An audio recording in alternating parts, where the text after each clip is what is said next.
Nous sommes devant le centre des impôts de Saint-Sulpice, dans le 6e arrondissement.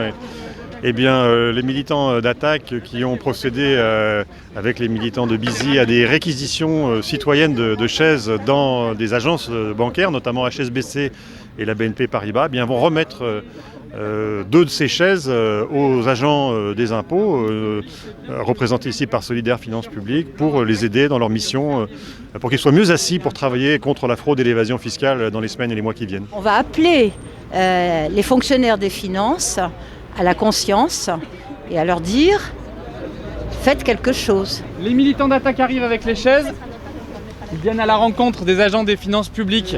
Les entreprises ont aussi le droit de citoyenneté et que nous, citoyens, nous payons nos impôts et que ça serait bien qu'elles le paient aussi. Il y a eu HSBC à Bayonne, il y a eu BNP Fortis en Belgique, à Bruxelles, il y a eu 2 actions de réquisition à Paris, une par Attaque, une par les Jedi.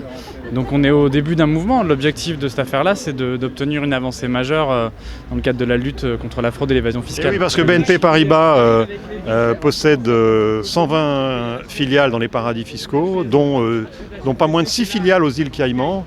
Nous demandons à BNP Paribas de fermer toutes ces filiales dans les paradis fiscaux et de cesser de pratiquer l'évasion fiscale de façon industrielle. Toutes les banques sont dans le collimateur, mais nous avons pris 2 cibles particulières parce qu'elles ont été au cœur de scandales particulièrement voyants ces dernières années.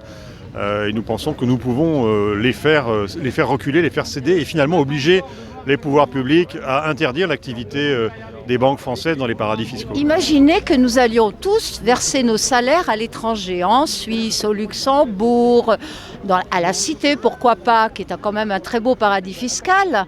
Hein ? Qu'est-ce que ferait l'État ? Il prendrait des mesures pour ça. C'est absolument honteux ce qu'ils font. Et que ce qui est encore plus honteux, c'est que du coup, ça soit les tout petits qui se fassent attaquer, alors que eux, ce qu'ils envoient à l'étranger, ce qu'ils envoient dans les paradis fiscaux, c'est tellement important que ça pourrait permettre de régler énormément de choses s'ils arrêtaient de tricher. En 2009, déjà, Sarkozy nous disait qu'il avait réglé le problème des paradis fiscaux. Hollande, après l'affaire Cahuzac, a promis une opération main propre. Et à l'arrivée, les scandales continuent. Tout à fait. Vous allez sur le site de la BNP Paribas, vous voyez vanter les mérites de l'optimisation fiscale aux îles Caïmans, aux îles Vierges, à Jersey. Les services, les packages clés en main sont à disposition des riches contribuables qui veulent mettre leur fortune à l'abri du fisc. C'est comme pour les putes, hein. Il y a les souteneurs et les clients. Savoir, on le dénonce, mais justement, je pense qu'il y a beaucoup de gens qui ne le savent pas vraiment, et c'est pour ça qu'on fait des actions comme celle-là. Et donc, il faut que l'ensemble de l'opinion publique ait bien conscience que les contributions communes, la maison commune, les biens communs, enfin voilà, c'est l'affaire de tous. La fraude qui est faite par les uns, elle est payée aux impôts par les autres. Quand les faucheurs ont commencé à faucher dans les champs d'OGM, ils avaient un objectif qui était un objectif fort pour le coup. Ça a duré plusieurs années, il y a eu une bataille dure, il y a eu même des gens qui ont été condamnés, il y a des gens qui ont perdu de l'argent, qui sont allés en justice. Par contre, aujourd'hui, il n'y a pas d'OGM en France, il y a eu un moratoire. Et on est dans la même optique, c'est-à-dire qu'en fauchant des chaises, ce qu'on veut obtenir au bout du bout, c'est une avancée politique majeure. Quand on voit, disons, d'où vient par exemple notre ministre des Finances, ce sont les mêmes qui se retrouvent dans ces grandes sociétés multinationales, dans ces grandes banques, et qui par ailleurs ensuite se retrouvent autour de nos dirigeants, voire eux-mêmes nos dirigeants. Et on n'est plus du tout dans le modèle socialiste, là on est dans du néolibéral. La politique doit être menée pour lutter contre la finance, le capitalisme financier, les échanges internationaux, le dumping fiscal, etc. Là, on peut y arriver. Après, Macron, derrière, il y a quand même un président. Pourquoi il a été élu ? L'ennemi, c'est la finance. Voilà, s'il y a une vraie transparence qui peut se mettre, quel que soit l'homme au ministère des Finances, ça pourra faire. Là, symboliquement, on va remettre donc les chaises que nous avons empruntées à HSBC à la BNP. On va les remettre donc à Solidaire Finances Publiques, un syndicat donc des impôts. HSBC devrait normalement 2,5 milliards d'euros donc à l'État français. Et voilà, donc on commence par la valeur de cette chaise. On y va, c'est parti. Pardon. Elle est lourde la chaise. Hein.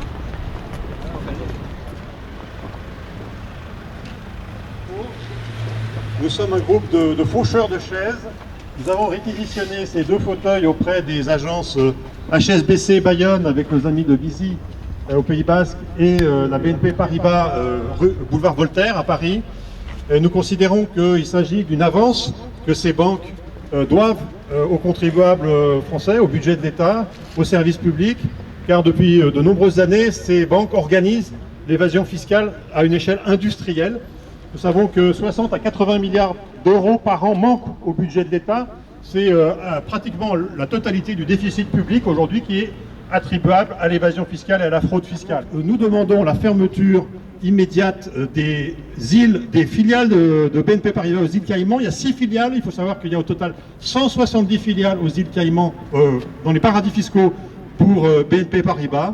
C'est une situation qui ne peut plus durer et nous espérons qu'avec ces chaises, vous allez pouvoir, vous les agents des impôts, bénéficier d'une meilleure assise, de meilleures conditions de travail, malgré évidemment les coupes budgétaires et les réductions d'effectifs dont nous savons que vous êtes victimes depuis de nombreuses années. Nous essayons à notre manière de vous soutenir dans votre combat contre l'évasion et la fraude fiscale. Merci beaucoup.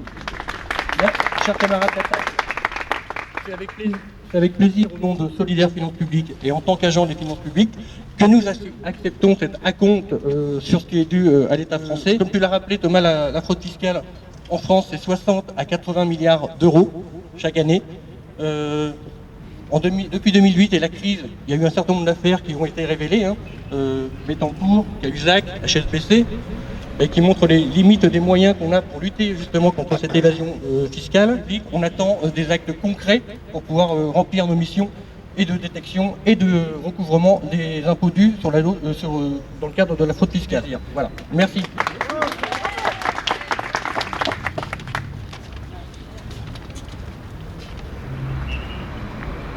On espère qu'il y aura des millions de chaises qui vont venir un jour. Merci. J'espère bien. C'est le début d'un combat qu'il faut propager. Continue.